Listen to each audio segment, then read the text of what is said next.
Horner esquive la question de Perez. Enfin, au sujet de Perez, du coup, est-ce qu'il doit encore rester chez Red Bull ou pas? C'est incompétent de Sergio Perez. Regardez, il y a Marco qui regarde derrière. Il observe le vieux là. Il surveille. Horner n'a pas encore parlé à Perez immédiatement après les qualifs. Pas encore, je veux dire évidemment. C'était les wets qui passaient au slick et il semble qu'il se soit juste trompé dans la partie basse du circuit. Personne ne sera donc plus déçu que lui. Mais évidemment, il met beaucoup de pression pour la course de demain.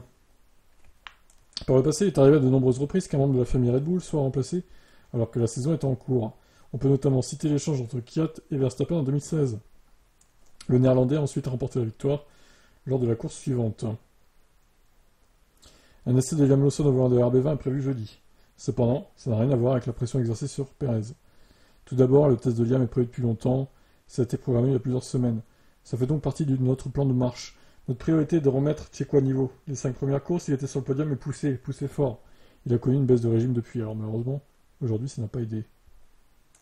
Notre priorité est de le faire rouler, c'est ce que nous voulons faire, c'est ce que nous voulons faire et le soutenir. Mais oui, alors pourquoi il s'est effondré comme ça? Enfin, je veux dire, il y a bien une raison. Ils doivent la connaître, la raison.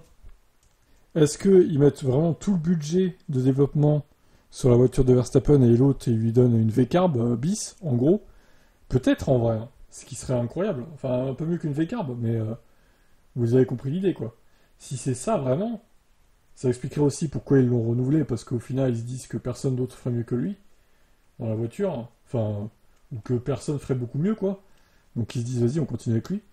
Mais si c'est ça, c'est honteux, quoi. J'espère que c'est pas ça, quand même, hein. J'espère que c'est Checo le fautif, hein. Bon, bref, de toute façon, on verra bien. Il remontera sûrement en course, mais bon. Encore une qualif désastreuse pour le Mexicain.